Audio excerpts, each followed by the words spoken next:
ઓમ શ્રી પરમાત્મને નમઃ. આપ સાંભળી રહ્યા છો આપણી યુટ્યુબ ચેનલ ધાર્મિક.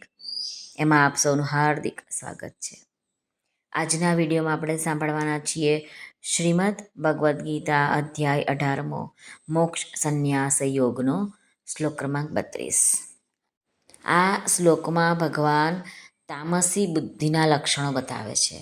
તો ચાલો આપણે પહેલા શ્લોક જોઈએ. श्रीभगवानुवाच अधर्मं धर्ममिति या मन्यते तमसावृता सर्वार्थान् विपरीतांश्च बुद्धिः सा पार्थ तामसी.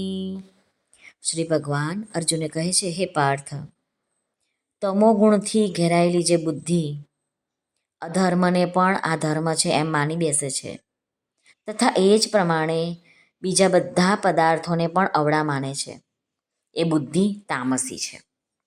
હવે આપણે રામસુખદાસજી મહારાજ શું કહે છે એ આપણે જોઈએ.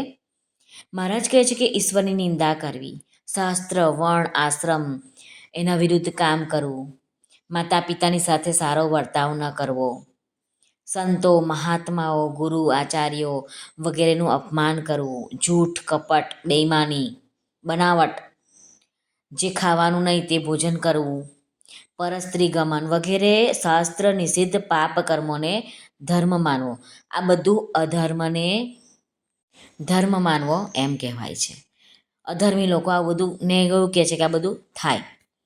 પોતાના શાસ્ત્ર વર્ણ આશ્રમની મર્યાદામાં ચાલવું, માતા પિતાની આજ્ઞાનું પાલન કરવું અને તેમની તન મન ને ધનથી સેવા કરવી, સંતો મહાત્માઓના ઉપદેશો અનુસાર પોતાનું જીવન બનાવવું, ધાર્મિક ગ્રંથોનું પઠન પાઠન કરવું, બીજા ઉપર સેવા કરવી, ઉપકાર કરવો, શુદ્ધ પવિત્ર આચરણ રાખવું, શુદ્ધ પવિત્ર ભોજન કરવું વગેરે શાસ્ત્રોમાં કહ્યા છે કર્મો ઉચિત ન માનવા, આ ધર્મને અધર્મ માનવો એમ કહેવાય છે. અધર્મી મનુષ્યોના વિચારો એવા હોય છે કે શાસ્ત્રકારોએ બ્રાહ્મણોએ પોતાને મોટા બતાવી દીધા, જેથી ભારત દેશ પરતંત્ર થઈ ગયો. જ્યાં સુધી આ શાસ્ત્રો રહેશે, આ ધાર્મિક પુસ્તકો રહેશે, ત્યાં સુધી ભારતનું ઉત્થાન નહીં થાય. આ દેશ પરતંત્રતાની બેડીમાં જ જકડાયેલો રહેશે. આવા બધા પોતાના મનમાં આવે બધા વાક્યો બોલ્યા કરે છે. આને જ અધર્મ કહેવાય છે. સર્વાર્થાન વિપરીતાંશ્ચ, આત્માને સ્વરૂપ ન માનીને શરીરને સ્વરૂપ માનવું. આ શરીર માટે જ બધા પૈસા ભેગા કરવા, ભોગવિલાસના સાધનો વસાવવા, આપણે અહીં શું કરવા આવ્યા છે એ સમજણ ના પડવી, એ બધું અધર્મમાં આવી જાય છે. ઈશ્વરને ન માનીને દ્રશ્ય જગતને સાચું માનવું, બીજાઓને તુચ્છ સમજીને પોતાને જ સૌથી મોટો માનવો, બીજાઓને મૂર્ખ સમજીને પોતાને જ ભણેલો ગણેલો હોશિયાર વિદ્વાન માનવો. આ જેટલા પણ સંતો મહાત્માઓ થઈ ગયા છે એ બધાની જે માન્યતાઓ છે એ શાસ્ત્ર પ્રમાણે જ આપણને બધું કહે છે.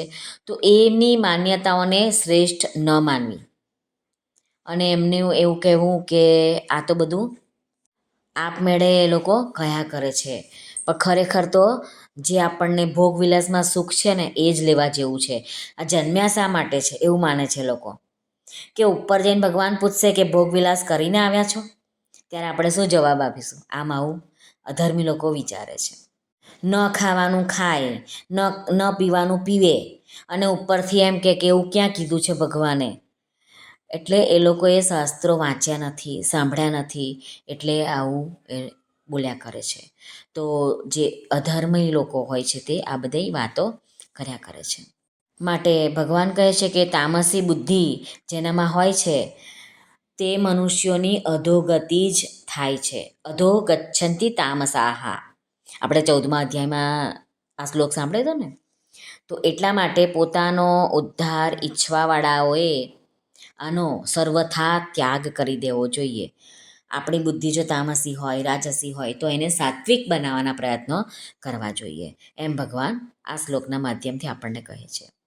શ્રી કૃષ્ણ અર્પણમસ્તુ. સર્વને ભાવથી જય શ્રી કૃષ્ણ. રાધે રાધે. હરિઓમ તત્સત. જય ગુરુદેવ દત્ત. જય સ્વામિનારાયણ. જય માતાજી. નમઃ પાર્વતે પતે. હર હર મહાદેવ હર સિદ્ધેશ્વર મહાદેવની જય. આજના આનંદની જય. સર્વનું કલ્યાણ થાઓ, સર્વનું કલ્યાણ થાઓ, સર્વનું કલ્યાણ થાઓ.